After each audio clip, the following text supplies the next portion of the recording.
अरे सर क्यों रो रहे हो? अरे भाई, मेरे पापा ने आज 100 रुपए की सफारी कार दिलाई थी, तो वो गलती से एक्सीडेंट में टूट गई, इसीलिए रो रहा हूँ कोई भाई। बात नहीं सर। कोई बात नहीं, कैसे आप क्या करोगे? सर वो पापा जी को मैं समझा दूंगा। ठीक है आप तो। पढ़ाइए। अच्छा चलो ठीक है, तो मैं पढ़ाता हूँ। तो दोस्तों, आज की वीडियो में हम पढ़ेंगे प्रॉफिट एंड लॉस। इसमें दोस्तों हम बेसिक समझेंगे इसका, और इसके बाद इसके क्वेश्चन को भी समझेंगे, है ना। तो दोस्तों, ये मोस्ट इंपॉर्टेंट क्लास होने वाली है, आपकी लाइफ बना देगी ये क्लास। बस दोस्तों, इसको एक बार आप पूरा देख लीजिए, आप जीरो से हीरो बन जाएंगे, क्योंकि ये गारंटी हमारी है और विश्वास तुम्हारा है। तो आइए दोस्तों, हम चलते हैं और इसी हमारी गम भरी सफारी के साथ। तो दोस्तों, ये गम भरी जो सफारी है, जो मेरे पापा ने मुझे 100 रुपए की दिलाई थी, 100 रुपए की मुझे दिलाई थी ये सफारी कार। तो गलती से दोस्तों ये कार एक्सीडेंट में टूट गई, है ना। मुझे पापा ने, या फिर ऐसा कहूं कि मैंने ये कार 100 रुपए की ली थी, 100 रुपए की ली थी। तो गलती से ये दोस्तों कार टूट गई, गलती से ये कार टूट गई। तो मैंने क्या किया दोस्तों, इस कार पर मैंने मरम्मत की, और मरम्मत करवाने के लिए दोस्तों मैंने इस पर 20 रुपए खर्च कर दिए। कितने रुपए खर्च कर दिए? 20 रुपए खर्च कर दिए, ठीक है। और 20 रुपए खर्च करने के बाद ये जो कार है वो अच्छी बन गई, अट्रैक्टिव बन गई। और दोस्तों, मैंने इस कार को क्या किया, 150 रुपए में बेच दिया। 150 रुपए में इस कार को मैंने बेच दिया। समझ में आपको आ रहा है? 150 रुपए में मैंने इस कार को बेच दिया। लेकिन दोस्तों, गलती से ये कार जैसे ही मैंने बेची, तो उसके पास जाकर जो मैंने इसका खर्चा किया था तोड़फोड़ करके, वो टूट गया, वो हट गया। तो इस कार वाले ने मुझे ये कार मुझे वापस कर दी। अब मुझे इसने वापस कर दी, तो मैंने कोई अन्य पर्सन देखा बेचने के लिए। तो उस पर्सन को जब देखा, तो उस पर्सन ने क्या किया दोस्तों, मुझसे बोला कि ये तो मैं सिर्फ 80 रुपए की कार ले सकता हूं, यदि आपको देना हो तो बताओ, और नहीं देना तो बताओ, है ना। तो मैंने क्या कहा, तो चलो भाई, आप 80 रुपए में ले रहे हो, तो चलो 80 रुपए में आप ले लो। समझ में आपको आया? तो दोस्तों, मैंने इतना सब समझाया, उस चीज में आपको ये समझना है, क्या क्या समझना है उसको समझो, है ना। तो दोस्तों, ये जो 100 रुपए थे, इस 100 रुपए पे मैंने कार को खरीदा, इस 100 रुपए पे मैंने कार को खरीदा। तो मैंने जो खरीदा दोस्तों, और दोस्तों आप हमेशा याद रखना, जिस प्राइस से हम किसी वस्तु को खरीदते हैं, जिस किसी वस्तु को हम खरीदते हैं, उस प्राइस को हम बोलते हैं दोस्तों क्रय मूल्य। क्या बोलते हैं? क्रय मूल्य।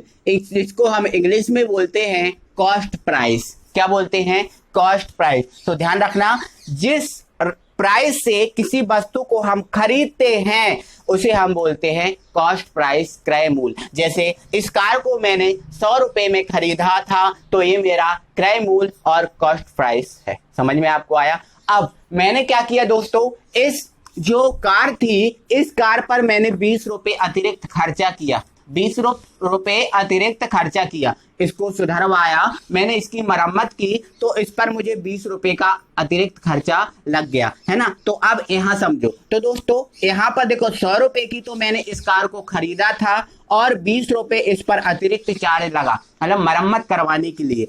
तो अब दोस्तों, यहाँ पर जो हमारा रुपीज हुआ है, वो हुआ है 120 रुपीज। तो दोस्तों, जो क्रय मूल्य और जो एक्स्ट्रा प्राइस होती है, उस मूल्य को यदि हम जोड़ दिए जाएं, तो हमें मिल जाता है लागत मूल्य। क्या? लागत मूल्य। तो इस बात को याद रखना कि क्रय मूल्य में यदि मरम्मत का मूल्य हम जोड़ देते हैं, तो हमें लागत मूल्य मिल जाता है। चलो, इस चीज को, क्रय मूल्य को समझ गए आप, लागत मूल्य को समझ गए। अब आगे समझो, आगे हमें ये समझना है दोस्तों। अब देखो, हमने जो कार थी, उस कार को कितने रुपए में खरीदा था? 100 रुपए में खरीदा था। अभी आप इसको भूल जाना, अभी आप क्रय मूल्य को याद रखना। हमने इस कार को 100 रुपए में खरीदा था, हमने इसकी मरम्मत करवाई, और मरम्मत करवाने के बाद हमने इस कार को 120 रुपए में बेच दिया।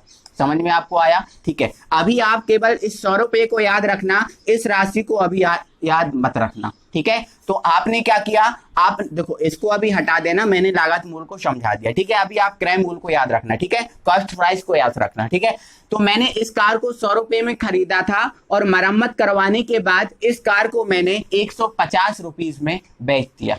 समझ में आपको आ रहा? 150 रुपीज में बेच दिया। तो दोस्तों यहाँ पर एक बात याद रखना कि जो बेचने वाला मूल होता है, जिस प्राइस से हम किसी वस्तु को बेचते हैं, उस प्राइस को हम बोलते हैं विक्रय मूल। कौन सा मूल? विक्रय मूल। विक्रय मूल। तो जो 150 रुपए है, इस 150 रुपए में हमने इस जो कार थी, इस कार को बेच दिया, तो ये जो हमारा कहलाएगा, वो कहलाएगा विक्रय मूल, जिसको हम इंग्लिश में बोलते हैं सेलिंग प्राइस। ध्यान रखना, जिस मूल्य से हमने खरीदा, क्रय मूल, कॉस्ट प्राइस, जिस मूल्य से हमने बेचा, उसे सेलिंग प्राइस, विक्रय मूल। तो दोस्तों मैंने 100 रुपए में खरीदा था, 150 रुपए में बेच दिया, तो मुझे यहाँ पर कितने का लाभ हुआ? कितने का लाभ हुआ? तो दोस्तों मुझे यहाँ पर हुआ 50 रुपए का लाभ। कितने रुपए का लाभ? 50 रुपए का लाभ। 100 रुपए में खरीदा, 150 में बेच दिया, मतलब मुझे 50 रुपए का क्या हुआ?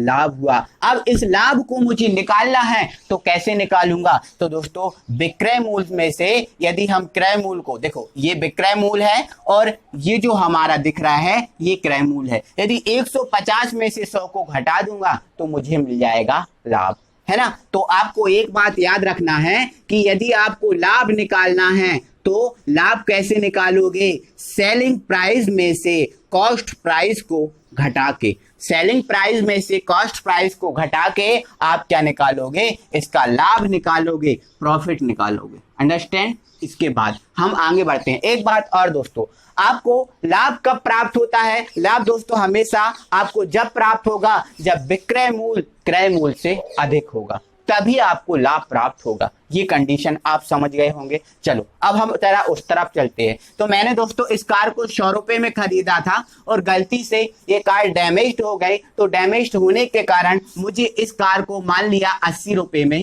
बेचना पड़ा। 100 रुपए में खरीदा और 80 रुपए में बेचना पड़ा। तो ये बेचने वाला मूल है, तो ये तो हमारा सेलिंग प्राइस है। कौन सी प्राइस है? सेलिंग प्राइस है। लेकिन यहाँ पर दोस्तों मुझे जो 20 रुपए की हानि हुई है, 20 रुपए की क्या हुई है? हानि हुई है, क्योंकि 100 रुपए में मैंने खरीदा और 80 रुपए में मैंने इसको बेच दिया, तो मुझे हानि हुई है। अब इस हानि को कैसे निकालें? तो हानि को निकालने के लिए क्या करना पड़ेगा? अब देखो इन दोनों में बड़ा कौन है? तो बड़ा है ये और छोटा ये है। मतलब क्रय मूल में से हम यदि विक्रय मूल को घटा देंगे तो हमें हानि प्राप्त हो जाएगी। तो एक बात आपको याद रखना है दोस्तों, हानि कब होती है? जब क्रय मूल अधिक होता है, और लाभ कब होता है? जब विक्रय मूल अधिक होता है। तो यहाँ पर क्रय मूल अधिक है तो हमें क्या प्राप्त होगी? हानि होगी, है ना? और इस हानि को हम कैसे निकालेंगे? तो इस हानि को निकालने के लिए हमें कॉस्ट प्राइस में से सेलिंग प्राइस को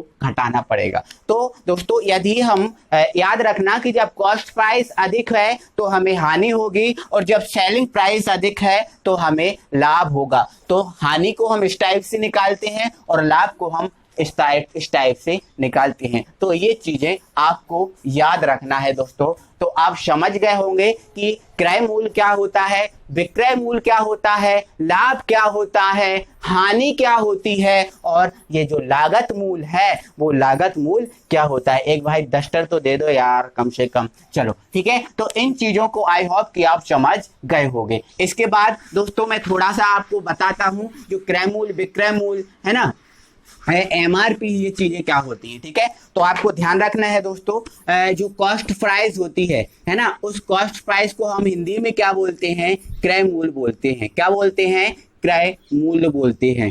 SP जो सेलिंग प्राइस होती है उसको हिंदी में हम क्या बोलते हैं? उसको हिंदी में हम बोलते हैं विक्रय मूल बोलते हैं। ठीक है, लॉस को हम हिंदी में क्या बोलते हैं? हानि बोलते हैं। प्रॉफिट को हिंदी में हम क्या बोलते हैं? प्रॉफिट को हिंदी में हम बोलते हैं लाभ। ठीक है, और ये MRP आपने देखा होगा, MRP क्या होता है?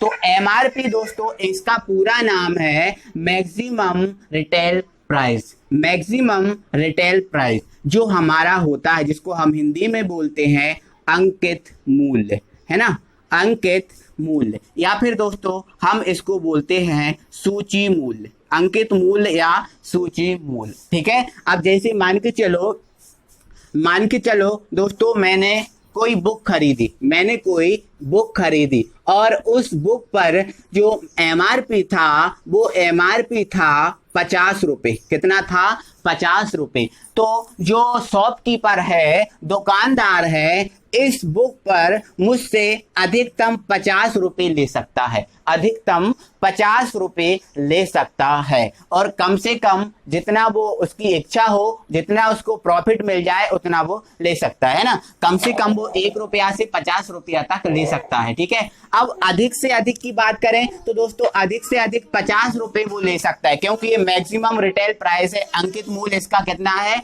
50 रुपए। तो अधिक से अधिक वो कितना रुपए ले सकता है मुझसे? 50 रुपए ले सकता है। लेकिन अगर वो इससे मुझसे ज्यादा 51 रुपीज भी अगर लेगा तो हम उसकी कंप्लेंट कर सकते हैं, क्योंकि ये कानून के फिर विरुद्ध हो जाएगा, क्योंकि एमआरपी इसका केवल 50 रुपए था, मैक्सिमम इसका रेट 50 रुपए था। तो जो एमआरपी होता है वो अंकित मूल्य या सूची मूल्य होता है। तो इन चीजों को आप याद रखना दोस्तों। इसके बाद दोस्तों हम आगे बढ़ते हैं।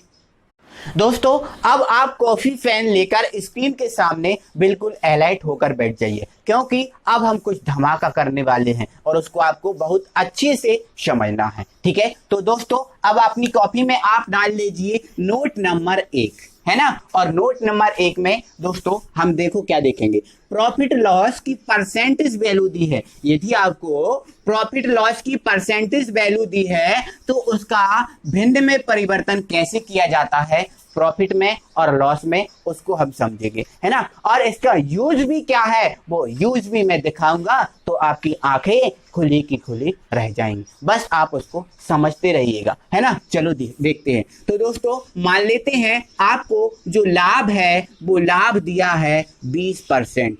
कितना दिया है? 20% लाभ दिया है। इसको भिन्न में हमें परिवर्तित करना है कि ये भिन्न में हमारा लाभ कितना है। तो देखो सबसे पहले आपको क्या करना है दोस्तों, ये 20/100 को सॉल्व करेंगे। तो 20% मतलब 20/100। तो 1 0 से 1 0, 2 एकम 2, 2 पंजे 10, मतलब 1/ कितना आया है? 5। 1/ कितना आया है? 5। इस 5 में 1 को जोड़ दीजिए, कितना आया? 6, और अपॉन में क्या रहेगा? 5 है तो 5 ही रहेगा। मतलब दोस्तों हमारा जो भिन्न में लाभ है वो है हमारा 6/5। फ्रैक्शन में जो हमारा लाभ आया है वो आया है 6/5। आप जितना एक्टिव होते जाएंगे कैलकुलेशन में आप ये उतने जल्दी से कर लेंगे। इतना मैंने आपको करके बताया है, ऐसा आपको करने की जरूरत नहीं है।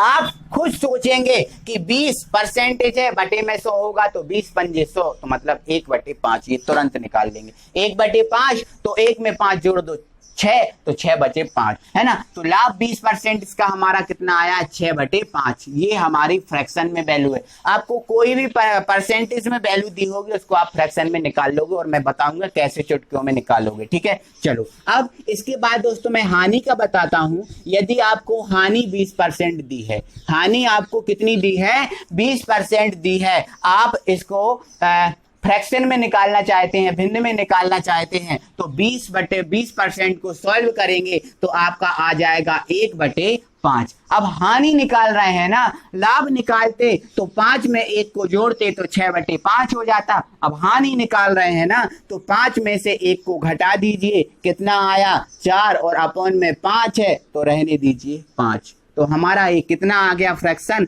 4/5। हानि कितना आ गया? 4/5। हानि कैसे निकालते हैं? ऊपर वाला जो होता है उसको नीचे वाले में से घटा के ऊपर लिख देते हैं, और अपॉन में जो रहता है वही लिखते हैं। ठीक है, तो ये हमारा लाभ ऐसे निकालेंगे और हानि ऐसे निकालेंगे। मतलब प्रॉफिट लॉस परसेंटेज में दिया है तो उसको हम फ्रैक्शन में इस टाइप से कन्वर्ट करेंगे। आप बस बैठे रहिएगा, मैं आपको प्रत्येक क्वेश्चन कराऊंगा और ये क्वेश्चन से मैं ऐसी ट्रिक बताऊंगा दोस्तों कि आपको मजा आ जाएगा। चलो इसके बाद दोस्तों मैं आगे आपको बताता हूं। अब आगे क्या बता रहा हूं उसको सुनिए, है ना दोस्तों। आपने पढ़ रखा है कॉस्ट प्राइस क्या होती है और सेलिंग प्राइस क्या होती है। तो मान लिया मैंने दोस्तों ये कॉस्ट प्राइस है और ये है हमारी सेलिंग प्राइस, ये हमारी सेलिंग प्राइस है। समझ में आपको आया? कॉस्ट प्राइस है और ये है हमारी सेलिंग प्राइस। तो दोस्तों यदि आपको कॉस्ट प्राइस से सेलिंग प्राइस में जाना है, क्या बोला मैंने, यदि आपको कॉस्ट प्राइस दे रखी है, आपको सेलिंग प्राइस निकालनी है, तो आपको करना क्या है दोस्तों, आपको क्या करना है, जो आपका भिन्न निकली है उस भिन्न का कॉस्ट प्राइस में, उस भिन्न का कॉस्ट प्राइस में सीधे गुणा करना है। क्या बोला मैंने, जो प्रॉफिट और लॉस की जो परसेंट निकली है, उस प्रॉफिट लॉस की परसेंट का कॉस्ट प्राइस में, देखो मैं फिर से एक बार समझा रहा हूं, यदि आपको कॉस्ट प्राइस दी रखी है, आपको सेलिंग प्राइस निकालनी है, तो आपको करना क्या होगा, जो आप प्रॉफिट लॉस की परसेंट से भिन्न निकालोगे, उस भिन्न का सीधा गुणा कर दोगे किसमें, कॉस्ट प्राइस में, तो आपको सेलिंग प्राइस प्राप्त हो जाएगी। समझ में आपको आया? ठीक है। चलो इसके बाद यदि दोस्तों आपको सेलिंग प्राइस दे रखी है और आपसे कॉस्ट प्राइस का पूछा है, सेलिंग प्राइस दे रखी है, कॉस्ट प्राइस का पूछा है, तो दोस्तों आप वैसे भी समझो, यदि हम ABCD की बात करें तो ABC में C के बाद S आता है, C के बाद क्या आता है, S आता है, तो हम सीधा चल रहे हैं, तो सीधा चल रहे हैं तो सीधा गुणा करोगे ना। अब हम देखो, यदि S से C की ओर जाएं तो ABCD में S से C की ओर जाएंगे तो हमें उल्टा चलना पड़ेगा। क्या करना पड़ेगा, उल्टा चलना पड़ेगा। मतलब सेलिंग प्राइस से यदि हम कॉस्ट प्राइस में जा रहे हैं, तो जो भिन्न है उस भिन्न के उल्टे का गुणा हमें करना पड़ेगा, भिन्न के उल्टे का गुणा करना पड़ेगा। समझ में आपको आया? आप कैसे इसका यूज करना है वो भी समझाऊंगा, है ना। आप क्या बोल रहा हूं मैं, यदि आप कॉस्ट प्राइस से सेलिंग प्राइस में जा रहे हो, तो जो भिन्न है उस भिन्न का आप जो प्रॉफिट और लॉस की जो भिन्न है उसका आप कॉस्ट प्राइस में मल्टीप्लाई कर दोगे और सॉल्व करके आप सेलिंग प्राइस निकाल लोगे। अब यदि आपको सेलिंग प्राइस से कॉस्ट प्राइस में जाना है, तो आपकी जो भिन्न है उस भिन्न के उल्टे का आप सेलिंग प्राइस में मल्टीप्लाई करोगे और आप CP निकाल लोगे। अब कैसे निकाल लोगे सर, ये कैसे करें, तो इसका मैं यूज बता रहा हूं, यूज बताऊंगा तो आपके दिमाग में एंटर हो जाएगा जिंदगी भर के लिए। चलो आइए हम समझते हैं।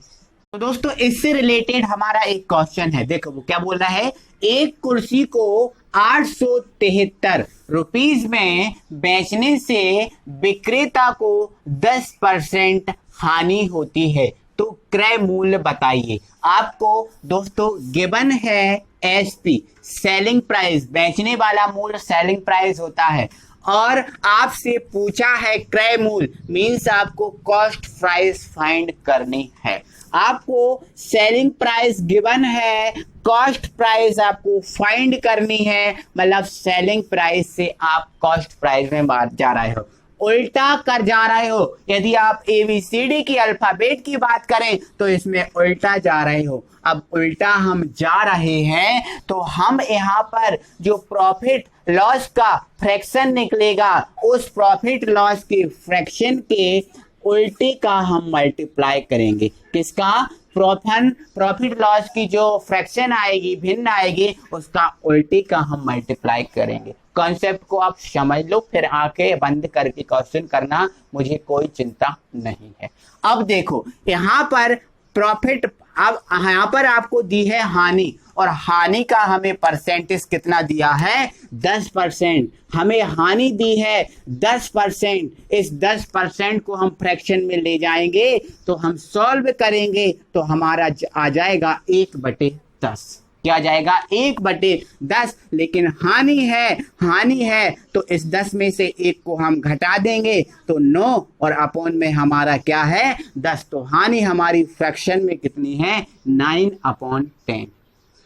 अब हमें एसपी से सीपी जाना है तो इस फ्रैक्शन का उल्टे का मल्टीप्लाई करना है, मतलब ये 9/10 है तो उल्टा 10/9। इस 10/9 का हमें मल्टीप्लाई करना है किसमें, एसपी में, तो हमें सीपी निकल जाएगा। एसपी कितना दिया है 873, इसका उल्टा हो गया 10/9।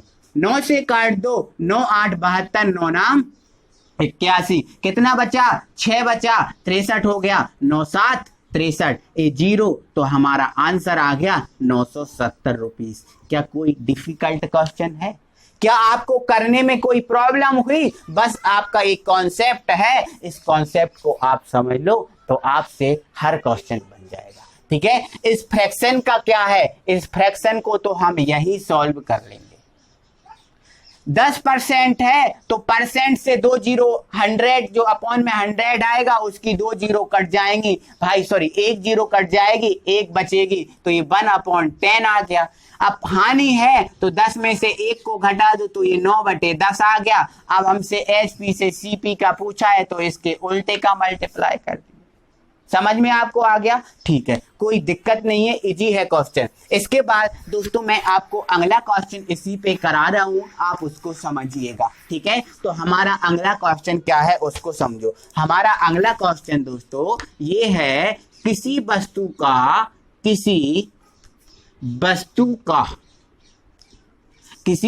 का क्रय मूल्य 18,000 रुपीस है, 18,000 रुपीस है। 10% लाभ पर विक्रय मूल्य क्या होगा? विक्रय मूल्य क्या होगा? 10% लाभ पर विक्रय मूल्य क्या होगा? अब दोस्तों हमें यहां पर दिया है सीपी। क्या दिया है? सीपी। फाइंड क्या करना है? एसपी फाइंड करना है। सीपी दिया है, एसपी फाइंड करना है। बहुत इजी है ना। अब दोस्तों सी से हम एस पर जा रहे हैं, मतलब सीधा ही तो जा रहा है। सी से एस पे जा रहे हैं मतलब सीधा जा रहा है, और एस से सी पे जा रहा है मतलब उल्टा जा रहा है। तो यहां पर हम सीधे जा रहा है। अब सीधे जा रहे हैं तो जो फ्रैक्शन है उस फ्रैक्शन का हम सीधा मल्टीप्लाई कर देते हैं। लेकिन फ्रैक्शन तो हो हमारे पास, तो जो 10% लाभ है इस 10% को हम सॉल्व करेंगे। इस 10% को हम सॉल्व करेंगे तो 1/10। अब ये लाभ है तो 10 में 1 जोड़ देंगे तो ये 11 क्या हो गया? 10 हो गया। अब हम सीधा जा रहे तो इस 11/10 का हम सीधा मल्टीप्लाई कर देंगे। किसमें? क्रय मूल्य में। क्रय मूल्य कितना है? 18,000। तो ये 18,000 और इस 18,000 में हम सीधे 11/10 का मल्टीप्लाई कर देंगे। तो काट दो भाई, 1 जीरो से 1 जीरो, 11, अब 2 जीरो को रहने दो अभी। 11 8 88, 8 हासिल का, 11 एकम 11 और 8 19, तो ये 00। ये हमारा आ गया है क्या? एसपी। क्या आ गया है? एसपी। बहुत इजी है, आपको इसमें समय नहीं लगेगा, बस आप कॉन्सेप्ट समझो, क्वेश्चन आपके समझ में आपको आया। चलो इसके बाद दोस्तों हम आगे बढ़ जाते हैं। दोस्तों हमारा अगला क्वेश्चन है, आप उसको समझिएगा बहुत अच्छे से। पहले है ना, बोल रहा है एक व्यक्ति ने एक वस्तु 25% हानि पर, क्या बोला? एक व्यक्ति ने एक वस्तु 25% हानि पर 6750 रुपए में बेच दी। क्या बेच दी? मतलब ये एसपी है। समझ में आपको आया? यदि वह इसे 15% लाभ पर बेचता, यदि 15% किस पर बेचता? लाभ पर बेचता, तो इसे विक्रय मूल्य, तो मतलब इसका विक्रय मूल्य क्या होगा, है ना? यदि 15% वो लाभ पर बेच देता तो उसका जो विक्रय मूल्य है वो विक्रय मूल्य क्या होगा? आपको 25% हानि पर बेचता है, 25% हानि पर 6750 रुपए में बेचता है, और यदि वो 15% लाभ पर बेचता तो आपका जो विक्रय मूल्य है वो विक्रय मूल्य कितना होता? समझ में आपको आ रहा है? क्या बोला मैंने?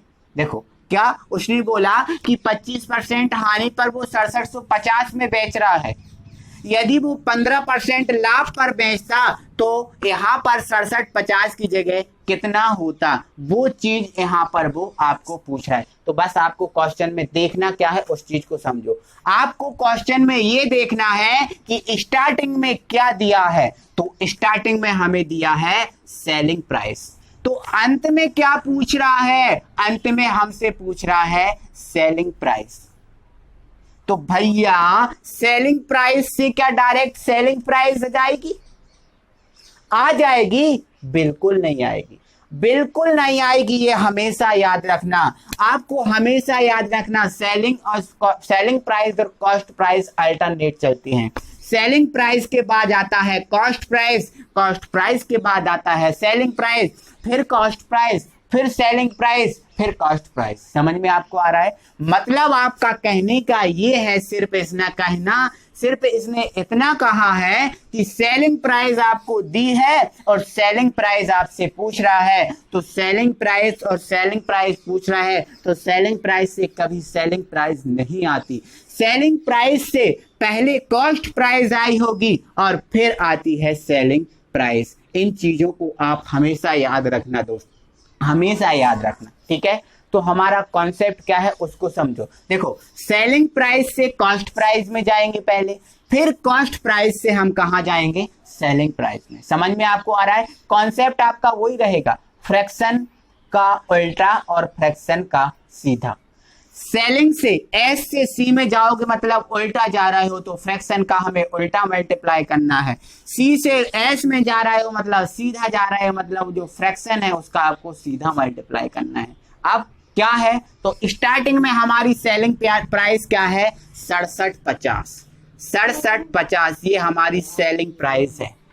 तो पहले हम सेलिंग प्राइस से सीपी में जा रहे हैं। पहले हम सेलिंग प्राइस से किस में जा रहे हैं? सीपी में जा रहे हैं। किस हानि के साथ जा रहे हैं? तो 25% हानि के साथ जा रहे हैं। इस 25% को सॉल्व कर लो तो 1/, क्या आ जाएगा? 4। हानि है तो 4 में से 1 को घटा दो, 3/, कितना आ गया? 4 आ गया। 3/, कितना आ गया? 4 आ गया। समझ में आपको आया? कोई दिक्कत है? कोई दिक्कत नहीं। लेकिन एस से सी में जा रहे हैं तो इस फ्रैक्शन का उल्टा मतलब 4/3। क्लियर है? 4/, कितना? 3। क्लियर है? अब हम सी पे आ गए। अब यहां से हम कहां पर आ गए? यहां पर आ गए। समझ में आपको आ रहा है दोस्तों? आप कॉन्सेप्ट को समझो, अपने आप क्वेश्चनों को करोगे, ठीक है? अब सी से एस में जा रहे हैं मतलब सीधा जा रहे हो। अब आप जा रहे हो सीधा, और सीधा किससे जा रहे हो? इस 15% से सीधा जा रहे हो। इस 15% को आप सॉल्व करो तो 15/, कितना आ जाएगा? 100। तो 5 दिया 15 और 5 20, तो यह हमारा आ गया 3/20। लेकिन है लाभ तो 20 में 3 को जोड़ दो तो 23 कितना हो गया? 20 हो गया। अब सीधे जा रहे हो तो आप सीधा मल्टीप्लाई कर दो। करना आपको इसी में है। देखो, आपने इसका मल्टीप्लाई कर दिया, आपको ये कॉस्ट प्राइस मिल गई। अब ये कॉस्ट प्राइस से एचपी में जा रहे हो मतलब इससे आप इधर ही चले जाओगे, ठीक है? तो आपका जो 23/20 है उस 23/20 का मल्टीप्लाई कर दो। तो 1 0 से 1 0, 2 दूनी कितना हो गया? 4 हो गया। 3 दूनी 6 हो गया। 3 दूनी 6 हो गया। 1/3/15 हो गया। 225 गुणे 2 हो गया कितना? 450। और 450 का 23 में मल्टीप्लाई कर दो तो 45। देखो, 0 को छोड़ दो। 45 दूनी 90, 45 दिया 135 होता है ना? 135 का 5 हासिल में आया 13। 45 दूनी 90 और 13 103 हो गया और ये 0। तो आपका ये आंसर आ गया ये। यदि 15% लाभ होता तो जो सेलिंग प्राइस विक्रय मूल्य होता वो कितना होता? 10350। अंडरस्टैंड दोस्तों? इजी है, बस मैंने इतना कैलकुलेशन किया है, बाकी मैंने कॉन्सेप्ट समझाया है। इस कॉन्सेप्ट में समय लगा है। आप कॉन्सेप्ट को समझिए और आप धड़ाके से क्वेश्चन कीजिए। तो दोस्तों, इस टाइप के क्वेश्चन की मैं प्रैक्टिस और कराऊंगा, लेकिन अभी नहीं। अभी आपको मैंने 3 टाइप के क्वेश्चन बताए हैं और 3 टाइप के क्वेश्चनों की जो प्रैक्टिस है आप अपने घर पे करेंगे, मुझे आशा है। चलो अब हम आगे बढ़ते हैं दोस्तों। दोस्तों अब हम प्रतिशत लाभ और प्रतिशत हानि को कैसे निकालते हैं, क्या उसका फॉर्मूला रहना चाहिए और क्या हम गलती करते हैं, उस चीज को हम बताएंगे, है ना। तो दोस्तों आपको प्रतिशत और जो प्रतिशत लाभ और प्रतिशत हानि को दोस्तों हम दो केस में निकालते हैं, है ना।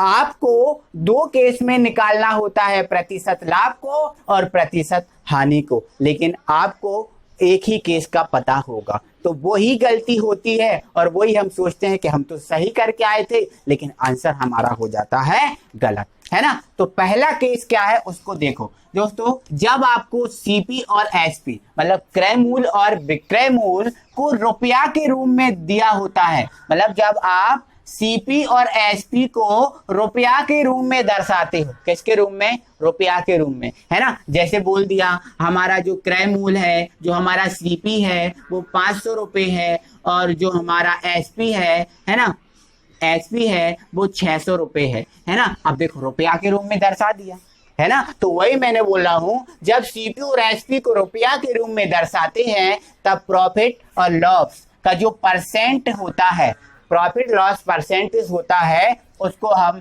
सीपी के रिस्पेक्ट में निकालते हैं, मतलब क्रय मूल्य के रिस्पेक्ट में निकालते हैं। किसके रिस्पेक्ट में, क्रय मूल्य के रिस्पेक्ट में निकालते हैं। कैसे, तो इसका क्या फॉर्मूला बनेगा उसको आप समझो, ठीक है। तो जैसे आपको लाभ निकालना है तो इस लाभ परसेंटेज बराबर हो जाएगा लाभ, है ना, लाभ। अब देखो किसके रिस्पेक्ट में निकालना है, कॉस्ट प्राइस, है ना। तो लाभ बटे कॉस्ट प्राइस मीन्स क्रय मूल्य इंटू 100, इंटू क्या हो जाएगा 100। अब लाभ कैसे निकालते हो, तो एसपी में से सीपी को घटा के, विक्रय मूल्य में से क्रय मूल्य को घटा के हम क्या निकाल लेंगे, लाभ। तो हमारा दोस्तों ये लाभ का फॉर्मूला ये बनता है। और यदि हानि की बात करें तो हानि का हमारा फॉर्मूला क्या बन जाएगा, हानि बटे, अब किसके रिस्पेक्ट में निकाल रहे हैं, अब देखो रुपया में दिया है तो किसके रिस्पेक्ट में, सीपी के, तो अपॉन सीपी इंटू क्या हो जाएगा 100। हमारा ये फार्मूला बन जाएगा। कब, जब रुपया का केस दिया है। समझ में आपको आया, ठीक है। दूसरा हमारा कंडीशन क्या है, जब सीपी एसपी को वस्तु के रूप में दर्शाया जाता है, जैसे बोल देता है ना कभी कि 12 वस्तुओं का विक्रय मूल्य, है ना, जैसे बोल दिया 12 वस्तुओं का विक्रय मूल्य 15 वस्तुओं के क्रय मूल्य के बराबर है। क्या बोल दिया, 12 वस्तुओं का विक्रय मूल्य 15 वस्तुओं के क्रय मूल्य के बराबर है। देखो अब यहाँ पर जो क्रय विक्रय है उसको किसमें दर्शा दिया, वस्तु के रूप में दर्शा दिया। समझ में आपको आ रहा है, हाँ। तो जब सीपी एसपी को वस्तु के रूप में दर्शाया जाता है, किसके रूप में, वस्तु के रूप में दर्शाया जाता है, जब प्रॉफिट और लॉस का जो परसेंटेज है वो हम एसपी के रिस्पेक्ट में निकालते हैं। मतलब अपॉन में हम यहाँ सीपी रखते हैं और इसमें हम अपॉन में क्या रहेंगे, एफसी रहेंगे, है ना। तो हमारा जो लाभ होगा उस लाभ का जो परसेंटेज होगा वो क्या हो जाएगा, लाभ अपॉन एसपी इंटू 100। अब देखो एसपी का केस आ गया, है ना। कब आएगा एसपी का केस, जब वस्तु होगी। सीपी का केस कब आएगा, जब रुपया होगा। तो हानि क्या हो जाएगी, तो हानि क्या हो जाएगी, हानि अपॉन एसपी इंटू 100, है ना। अब ये केस कब कब कैसे लगते हैं तो उस चीज को भी दोस्तों मैं बता रहा हूँ। जब आपको वस्तु दी होगी तो ये वाला आपको प्रॉफिट और लॉस लगाने के लिए ये वाला केस लगाना है, और जब आपको रुपया दिया होगा तो आपको प्रॉफिट और लॉस निकालने के लिए ये वाला फॉर्मूला लगाना है, ठीक है। तो आइए दोस्तों अब हम इससे संबंधित कुछ क्वेश्चनों को कंप्लीट करते हैं। दोस्तों हमारा इससे संबंधित क्वेश्चन है, एक साइकिल को 1960 रुपए में खरीद कर 1862 रुपए में बेचे जाने पर हानि प्रतिशत ज्ञात कीजिए, है ना। तो दोस्तों यहाँ पर आपको दिख रहा है ये कॉस्ट प्राइस है और ये सेलिंग प्राइस है ना। तो यहाँ पर कॉस्ट प्राइस और सेलिंग प्राइस आपको रुपीज में दी है, किस में दी है, रुपया में दी है। तो आपका जो हानि और लाभ प्रतिशत है उसको आप कॉस्ट प्राइस के रिस्पेक्ट में निकालोगे, मतलब क्रय मूल्य के रिस्पेक्ट में निकालोगे, है ना। दोस्तों ये क्वेश्चन आपसे भी बन जाता, इजी क्वेश्चन है। बाकी मेरा सिर्फ बताने का तरीका है कि कब रुपीस का और कब वस्तु का केस लगेगा, आपको समझाना है ना। तो दोस्तों देखो अब आपको हानि प्रतिशत निकालना है, तो हानि प्रतिशत का फॉर्मूला क्या होता है, हानि, है ना, अपॉन किसके रिस्पेक्ट में, रुपया का केस है तो अपॉन क्रय मूल्य इंटू क्या 100। तो हानि क्या होगी, तो देखो अब दोस्तों यहाँ पर देखो क्रय मूल्य ज्यादा है और विक्रय मूल्य कम है, तो जो हानि होगी वो इसमें से इसको घटाएंगे, तो 1960 में से जब हम 1862 को घटा देंगे तो आपको मिलेगा 98 रुपीज। कितना मिलेगा? 98। तो ये हानि अपॉन क्रय मूल्य, तो क्रय मूल्य क्या है? तो क्रय मूल्य दोस्तों हमारा है 1960, है ना। तो यहां पर मैं लिख दे रहा हूं हानि परसेंट बराबर हानि अपॉन क्रय मूल्य, है ना, क्रय मूल्य, है ना, इनटू क्या होता है 100, यही होता है। ये देखो हम कॉस्ट प्राइस के रिस्पेक्ट में कर रहे हैं, क्यों? क्योंकि जो आपका कॉस्ट प्राइस सेलिंग प्राइस वो रुपीज में दी है, ठीक है। तो हानि क्या है? तो इसमें से इसको घटा दो तो कितना आ जाएगा 98, और क्रय मूल्य कितना है 1960 है ना, और इनटू क्या है 100। तो 10 से 10 काट दो, 98 एकम 98, 98 दूनी 196, 2 से काट दो 5, है ना। तो आपका ये कितना आ गया 5%। मतलब दोस्तों जो आपकी हानि निकल के आई है वो कितनी आई है 5%। तो दोस्तों आपको समझ में आ गया कि कॉस्ट प्राइस का केस कब लगाना है और सेलिंग प्राइस का केस कब लगाना है। तो इस टाइप के दोस्तों और भी क्वेश्चन आप करके देखना, प्रैक्टिस करना, है ना, क्योंकि ये इजी क्वेश्चन है, आपसे बनेंगे। अब दोस्तों हम अगला क्वेश्चन दिखाते हैं, और अगला क्वेश्चन दोस्तों हम वस्तु के केस वाला दिखाते हैं, ठीक है। तो हमारा जो क्वेश्चन है देखो वो क्या बोल रहा है उसको आप समझो। क्या बोल रहा है? 20 वस्तुओं का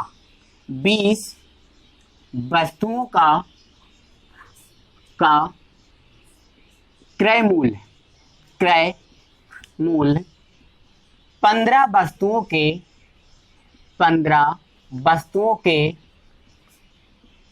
क्रय मूल्य 15 वस्तुओं के विक्रय मूल्य के बराबर है, तब लाभ प्रतिशत बताइए। तब आपसे क्या पूछा है? लाभ प्रतिशत बताइए। तो दोस्तों आपको एक बात बता दे रहा हूं, इस टाइप के जो क्वेश्चन है उनका क्रेज ज्यादा है। आजकल एग्जाम में इसी टाइप के क्वेश्चन एग्जामिनर पटकता है, गिराता है, तो इन क्वेश्चनों को आपको आना जरूरी है ना। तो देखो आप दोस्तों समझो, तो आपको क्या बताना है? लाभ प्रतिशत। तो लाभ प्रतिशत का फॉर्मूला क्या होता है? लाभ बटे, अब बटे क्या, हमको एक ही फॉर्मूला होता है केवल कॉस्ट प्राइस के रिस्पेक्ट में, तो इसमें भी हम कॉस्ट प्राइस का रिस्पेक्ट लगाते हैं, बट ये चीज गलत है। अब दोस्तों यहाँ पर हमको ये क्रय मूल्य दिया है और ये हमको विक्रय मूल्य दिया है जो वस्तुओं के रूप में है। किसके रूप में है? वस्तुओं के रूप में है। तो जो प्रॉफिट और लॉस परसेंट निकालते हैं वो हम विक्रय मूल्य मतलब एसपी के रिस्पेक्ट में निकालते हैं। तो लाभ प्रतिशत बराबर लाभ बटे एसपी, मतलब सेलिंग प्राइस के रिस्पेक्ट में, मतलब विक्रय मूल्य मतलब एसपी इनटू क्या आ जाएगा 100। समझ में आपको आया? अब लाभ कैसे निकाले? तो जो बड़ा है बड़े में से छोटे को घटा के आप लाभ निकाल लो। तो 20 में से 15 को घटा दो, कितना बचा 5, तो लाभ कितना आया आपका 5। और एसपी कितना है? एसपी मतलब विक्रय मूल्य, मतलब विक्रय, देखो 15 वस्तुओं का विक्रय मूल्य, तो ये हमारा विक्रय मूल्य है, तो ये लिख दिया 15 इनटू क्या आ गया 100 आ गया। तो 5 दिया 15, अपना कितना बचा 100/3। इस 100/3 को काट दो तो 33 सही 1/3% आंसर आएगा। 33 सही 1/3% आंसर आएगा। तो आप दोस्तों इस टाइप के क्वेश्चन को ऐसे करेंगे चुटकियों में। दोस्तों अब इस टाइप के क्वेश्चन किसी भी प्रकार के मिले, 10 वस्तुओं का क्रय मूल्य 15 वस्तुओं के विक्रय मूल्य के बराबर, या किसी टाइप का भी क्वेश्चन मिले, आप इस टाइप के क्वेश्चन को इसी मेथड को लगाकर करेंगे, है ना। तो कैसे? देखो लाभ, अब लाभ कैसे निकालोगे? तो जो बड़ा है उस बड़े में से छोटे को घटा के, यहाँ पर सब उल्टा हो जाएगा, है ना। इसमें से क्रय मूल्य में से विक्रय मूल्य को घटाकर आप लाभ निकालोगे और अपॉन में क्या लिखोगे? सेलिंग प्राइस मतलब विक्रय मूल्य इनटू 100। इस फॉर्मूले में वैल्यू पुट करोगे, आपका जो आंसर आएगा वही आपका सही आंसर होगा। अगर दोस्तों इसमें आप वो वाला केस कॉस्ट प्राइस का केस निकालते तो क्वेश्चन आपका गलत हो जाता, लेकिन आपको लगता कि हमने तो सही किया है, तो आप सही करते लेकिन आंसर गलत हो जाता और इसलिए आपके नंबर कट जाते। तो दोस्तों आई होप कि आपको अच्छा लगा होगा। वीडियो में मजा आया होगा तो दोस्तों वीडियो को लाइक कीजिए। यदि आप नए व्यूअर हैं, अभी तक आपने हमारे चैनल को सब्सक्राइब नहीं किया है तो प्लीज चैनल को सब्सक्राइब करें, बेल आइकन को प्रेस करें और अपने दोस्तों लोगों को शेयर करें। दोस्तों इसी टाइप की वीडियो आगे हम और भी लाएंगे और दोस्तों हाँ, इससे अच्छी वीडियो आगे और मिलने वाली है ना। तो दोस्तों वीडियो को शेयर और सब्सक्राइब करना ना भूलें। Thank you very much.